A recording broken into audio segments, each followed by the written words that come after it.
네, 올해도 폭우로 인한 안타까운 피해가 발생했습니다. 전남 한평에서 60대 수문 관리인이 불어난 하천에 휩쓸려서 목숨을 잃었습니다. 삼가 고인의 명복을 빕니다. 유가족분들께도 깊은 위로 말씀을 드립니다.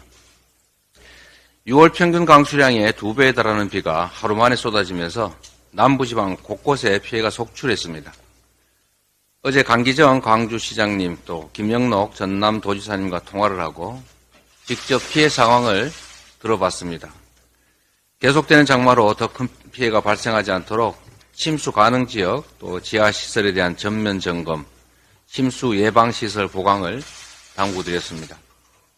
수도권에도 어제 폭우가 쏟아졌고 이번 폭우로 전국 곳곳에 지반이 약해진 만큼 앞으로 만전을 기해야 될 것 같습니다. 막을 수 있는 사고, 즉 인재를 막지 못하는 일이 발생하지 않도록 정부의 철저한 대비를 촉구합니다.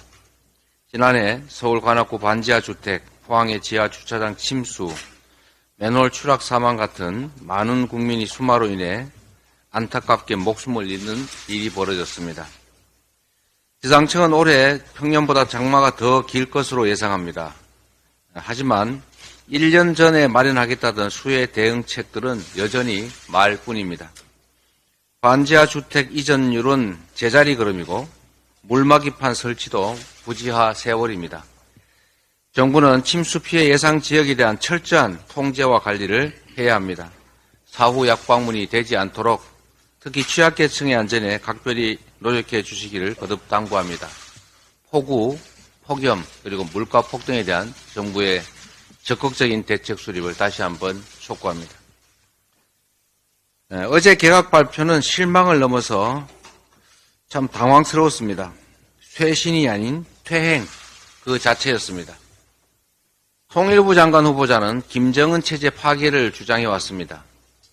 친일 독재를 미화하고 제주 4.3 사건을 좌파 세력이 대한민국 성립에 저항한 반란으로 규정했던 대한교과서의 필진이기도 합니다. 극단적인 남북 적대론자라는 평가를 받는 이런 인물이 평화통일 기반을 마련하고 남북 대화에 앞장서야 하는 통일부 장관에 적합한 인사인지 묻지 않을 수 없습니다. 김홍일 국민권익위원장 내정자도 마찬가지입니다. 도곡동 땅 BBK 의혹 수사 책임자로 대선을 열흘 앞두고 이명박 당시 대선 후보에게 면죄부를 주었던 당사자입니다. 이후 중수부장에 오르면서 승승장구했지만 그가 덮으려 했던 사건은 결국 유죄로 판명됐습니다. 권익위원회는 행정부 중에 유일하게 기관명에 국민을 앞세운 기관입니다. 이는 어떤 권력보다 국민의 권익을 우선하고 지키라는 것입니다. 그런 자리에 권력에 줄을 댄 정치검사를 임명하다니 가당치가 않습니다. 정치의 역할 그리고 대통령의 역할은 국민을 통합해서 국가의 에너지를 하나로 모으는 것입니다.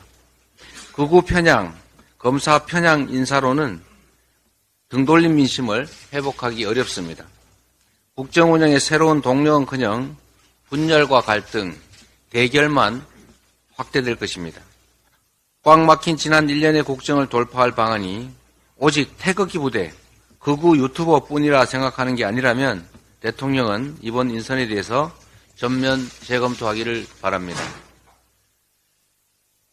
국민들 간의 갈등과 대결을 촉발시키고 이를 이용해서 정치적 이익을 획득하겠다는 생각을 버려야 국정이 안정되고 국민이 불안을 떨칠 수 있습니다. 이상입니다.